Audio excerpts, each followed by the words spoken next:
بھٹی صاحب یہ فرمائیں کہ کچھ اطلاعات یہ بھی آ رہی ہیں کہ بیرسٹر سیف صاحب ملاقات کے لیے آنے والے ہیں یہاں اڈیالہ؟ جی ابھی یہ تازہ ترین ڈیولپمنٹ ہے کہ بیرسٹر سیف اور بیرسٹر گور دونوں اڈیالہ جیل بانی پی ٹی اے سے ملاقات کے لیے آئیں گے، لیکن یہ صرف ذرائع سے ہے۔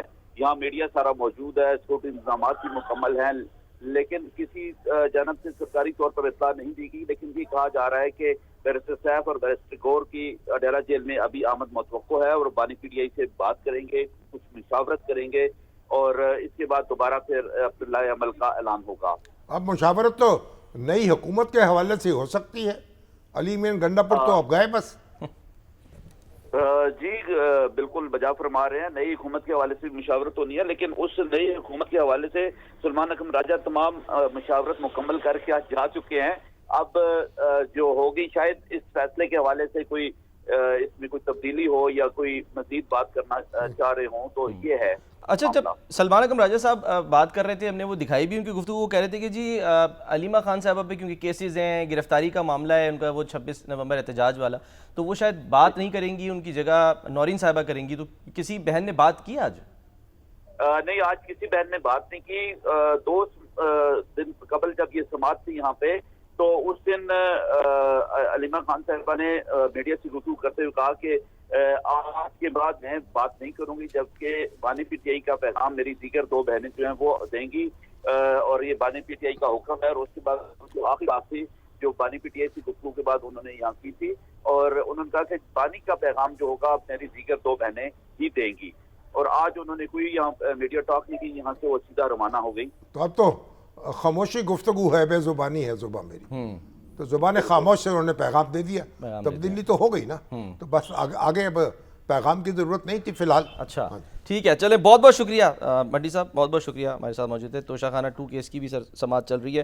اچھا سر، اب وہ یہ کہہ رہے ہیں سلمان اکرم راجہ صاحب کہ جی خان صاحب کہتے ہیں کہ جی سٹیک ہولڈرز جو ہیں خان صاحب کے نزدیک اس یعنی کہ معاملے میں، وہ ہیں جی جو یہاں کے قبائل ہیں، افغان حکومت اور افغان عوام۔ اب آپ کو لگتا ہے یہ جو سہیل آفریدی صاحب ہیں یہ پالیسی ٹوک کر سکیں گے خان صاحب کی، اور جو جس طرح سے وہ چاہ رہے ہیں سٹیک ہولڈرز کو شامل کیا جائے، آپریشن جو بھی ہم اس کا نام دے دیں جو چل رہا ہے کے پی میں، اس آپریشن تو کوئی نہیں ہو رہا، وہ کہہ رہے ہیں ٹارگیٹڈ کاروائیاں ہو رئی ہیں، انٹیلیجنس بیسڈ کاروائیاں، انٹیلیجنس بیسڈ کاروائی ہوتی ہے، اسے آپریشن تو نہیں آپ کہہ سکتے۔ بس جب اطلاع ملتی ہے کہ لوگ حملہ آور ہونے والے ہیں، یہ کہیں اکٹھے ہوئے ہیں دہشت گرد، تو پھر ان کے اوپر کاروائی ہو جاتی ہے۔ تو بہرحال خان صاحب یہ کہتے ہیں کہ افغان حکومت جو ہے اور افغان عوام بھی سٹیک ہولڈر ہیں، تو پھر بات یہ ہے کہ سٹیک ہولڈر تو جب وہاں سے لوگ آئیں گے تو ان کے لیے آپ ریڈ کارپیٹ تو نہیں بچھائیں گے۔ اور اگر یہ جو نئے وزیر اعلیٰ ہیں اگر کوئی یعنی ایسا قائل کر سکتے ہیں افغان حکومت کو کہ بھائی وہ اپنے لوگوں کو روکے اور ان کے راستے میں رکاوٹ کھڑی کرتے، بڑی اچھی بات ہے۔ اگرچہ یہ ان کا ڈومین تو نہیں ہے، جو خارجہ پالیسی ہے وہ دستور کے مطابق تو وہ وفاق کا معاملہ ہے، یعنی کسی صوبے کا معاملہ نہیں ہے۔ صوبہ جو ہے اس سے مشاورت کی جا سکتی ہے اور کرنی بھی چاہیے، اور اگر وفاقی حکومت کوئی کردار سونپتی ہے صوبے کو تو اسے ادا کرنا چاہیے۔ اپنے طور پر صوبہ جو ہے فیصلے نہیں کر سکتا خارجہ پالیسی کے حوالے سے۔ اور جہاں تک افغان حکومت کا تعلق ہے اس سے تو ایک مشاورت کا سلسلہ جاری ہے۔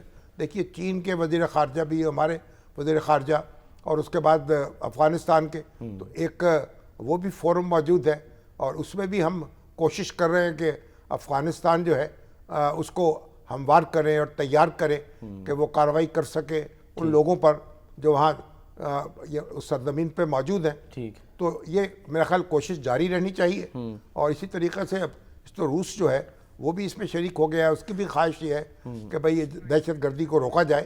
تو اب یعنی افغان حکومت جو ہے اور کے پی کے کی حکومت جو ہے، ان کو آپس میں کچھ طے نہیں کرنا۔ ٹھیک ہے، جو طے کرنا ہے وہ تو اسلام آباد کو اور کابل کو طے کرنا ہے۔ ہاں اگر یہ کچھ معاونت کرنا چاہیں تو کھلے دل سے وہ معاونت قبول کرنی چاہیے، اور ان کے ساتھ بھی مطلب ہے کہ صلاح مشورہ ہونا چاہیے، اس میں کوئی مذاکرہ نہیں۔